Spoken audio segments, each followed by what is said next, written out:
নমস্কাৰ এটা নতুন ভিডিঅ'লৈ আপোনালোকক পুনৰবাৰ স্বাগতম জনাইছোঁ আশা কৰোঁ আপোনালোক সকলো ভালে কুশলে আছে আৰু আপোনালোকৰ আশীৰ্বাদত ময়ো বৰ্তমান ভালে কুশলে আজিৰ এই সময়লৈকে আছোঁ আৰু আজি মই আপোনালোকৰ কাৰণে এটা খুব আজিৰ কাৰণে আচলতে খুব দৰকাৰী এটা টপিকৰ ওপৰত ভিডিঅ'টো বনাবলৈ আৰম্ভ কৰিছোঁ আচলতে এই প্ৰশ্নটো মোক বহুতেই সুধিছিলে সোধাৰ কথাটো যে একমাহমান আগতে এজনে মোক কমেণ্ট কৰিছিলে যে মাঘৰ বিহুৰ ভোগালী এবাৰ মঙলবাৰে পৰিম দাদা কি কৰিম যেতিয়া একমাহ আগতেই প্ৰশ্নটো আহিছিল মোক সেইদিনাই কিন্তু মোৰ মনটো বেয়া লাগিছিলে আচলতে খং উঠিছিলে যে মাঘৰ বিহুলৈ ইমান দিন আছে একমাহ আছেই এতিয়ানো আৰু খোৱা বোৱাৰ কথাটো সুধিব লগা কিবা কথা আহিল নেকি মই তেখেতক ৰিপ্লাই কৰা নাই আৰু মাঘৰ বিহু ওচৰ চাপি চাপি আহি আছে মোৰ কমেণ্টতে হওক বা মোক হোৱাটছআপতে সেই প্ৰশ্নটো আহি আছে যে মাঘৰ বিহু সমাগত কি কৰিম এতিয়া মঙলবাৰ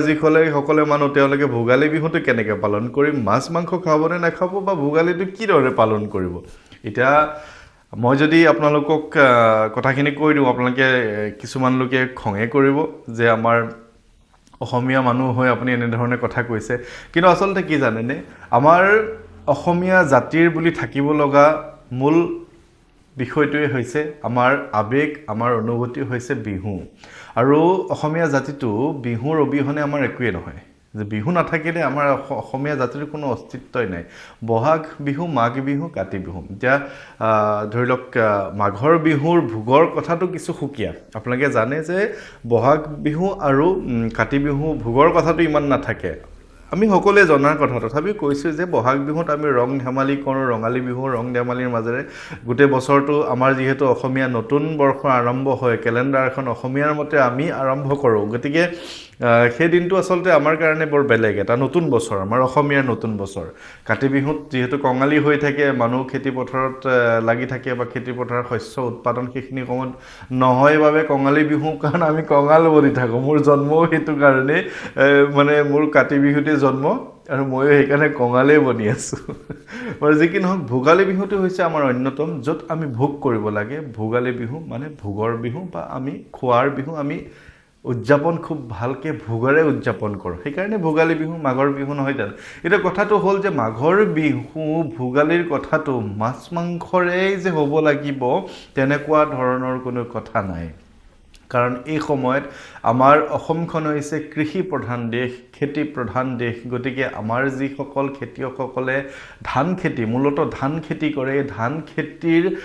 খেতিৰে আমাৰ সমাজখন বা আমাৰ গাঁওবোৰ চহৰবোৰ আমাৰ উভৈনদী হৈ থাকে কেৱল ভাত খোৱা চাউলৰ বুলি নহয় বৰা চাউল অন্যান্য যিটো জহা চাউল কোমল চাউল এইখিনি সময়ত বহুত বেছিকৈ পোৱা যায় নহয় জানো বৰা চাউল খাইছেনে নাই আপোনালোকে গতিকে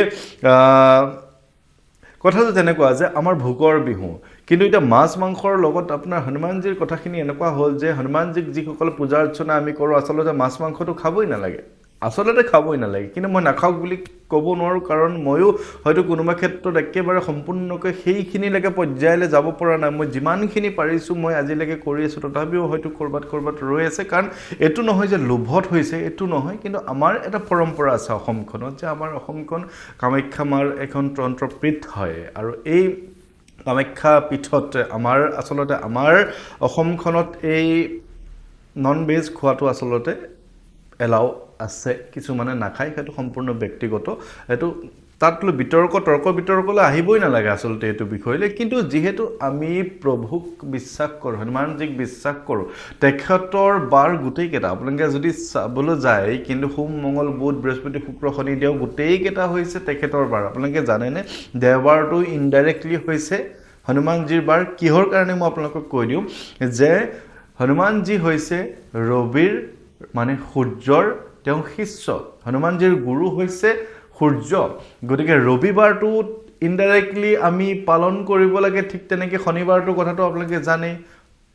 হয়নে নহয় গতিকে সোমবাৰটো নিজেই যিহেতু হনুমানজী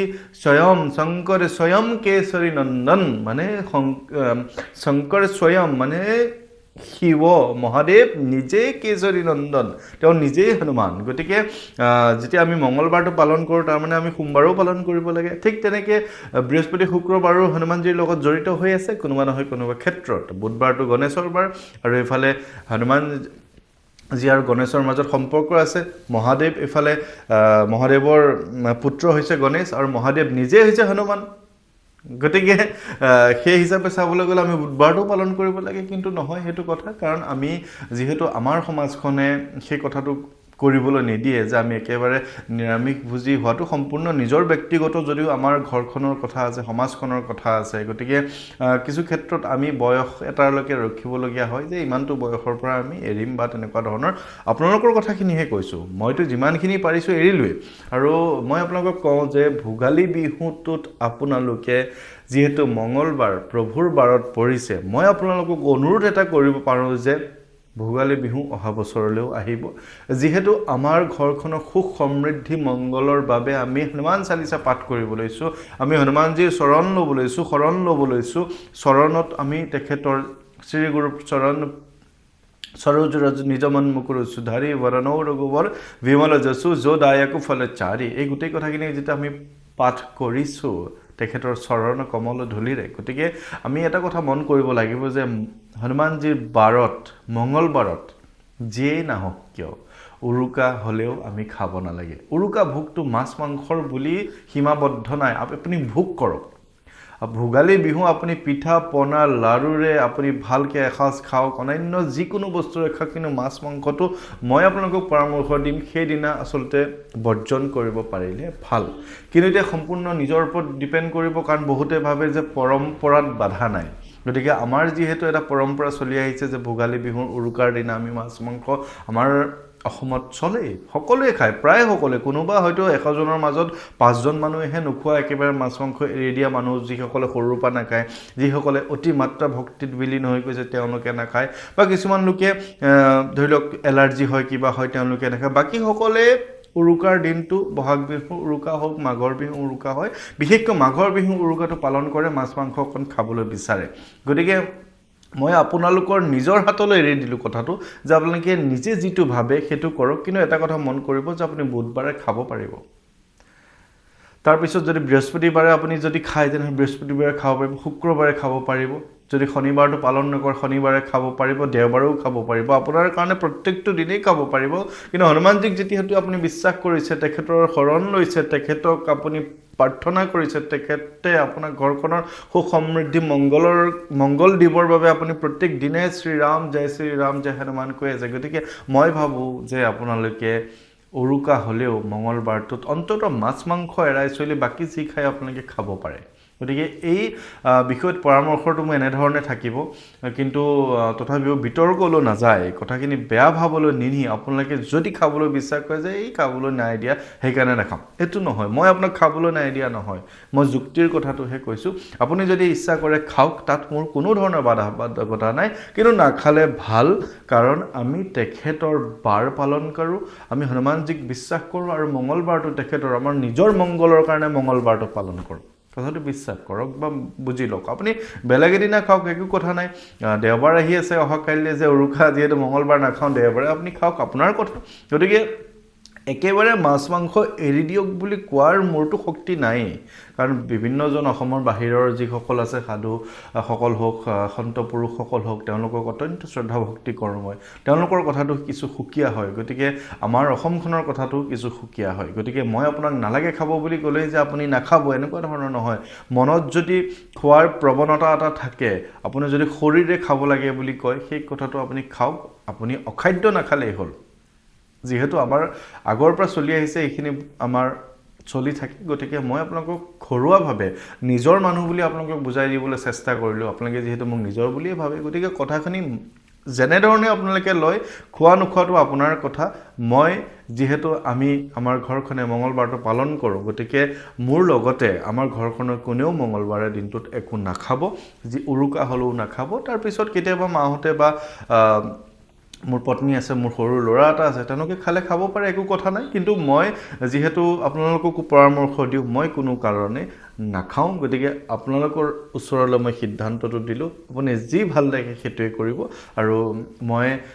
বিহুৰ পিছতেই মই নিমন্ত্ৰণসমূহ আৰম্ভ কৰিম কিন্তু এটা খুব ইমাৰ্জেঞ্চি নিমন্ত্ৰণ আছে সেই নিমন্ত্ৰণটো মই অসমৰ কোনোবা এখন ঠাইত ঘৰৰ পৰা কিছু দূৰ হ'ব কেৱল এজনৰ নিমন্ত্ৰণ ল'বলৈ মই সেই ঠাইলৈ যাম গতিকে আপোনালোকে বেয়া নাপাব যে আপুনি বিহুৰ পিছত আহিম বুলি কৈ বিহুৰ আগতেই এদিন নিমন্ত্ৰণ ল'লে সেইটো নহয় কাৰণ মানুহৰ সুবিধা অসুবিধা কথা আছে গতিকে বহুত বেছি বিপদত পৰি এজন লোকে মোক নিমন্ত্ৰণ কৰিছে তেখেতৰ নিমন্ত্ৰণটো লওঁ আৰু সকলোকে মই মাঘৰ বিহুৰ শুভেচ্ছা জ্ঞাপন কৰিছোঁ গোটেই বছৰটো যাতে আপোনালোকৰ ভোগেৰে উপচি পৰক আপোনালোকৰ ঘৰখনত যাতে কোনো ধৰণৰ অভাৱ অনাটন নহওক তাৰ বাবে প্ৰাৰ্থনা কৰিছোঁ ভগৱন্তৰ ওচৰত আচলতে মাঘৰ বিহুৰ কথাটো এইটোৱে যে ইমান আমি ভোগ কৰিব পাৰোঁ ইমান ভোগালীৰে মানে আমাৰ উপচি পৰে ঘৰখন যাতে আমাৰ ঘৰখন গোটেই বছৰটোৰ কাৰণে সম্পূৰ্ণ হয় বা কোনো ধৰণৰ খাদ্যৰ অভাৱ নহয় সেইটোৱে আচলতে ভোগালী গতিকে সকলোকে মই পুনৰবাৰ ভোগালী বিহু তথা মাঘৰ বিহুৰ শুভেচ্ছা জ্ঞাপন কৰি আজিৰ এই ভিডিঅ'টো ইমানতে সামৰণি কৰিছোঁ সকলো ভালে কুশলে থাকিব জয় শ্ৰীৰাম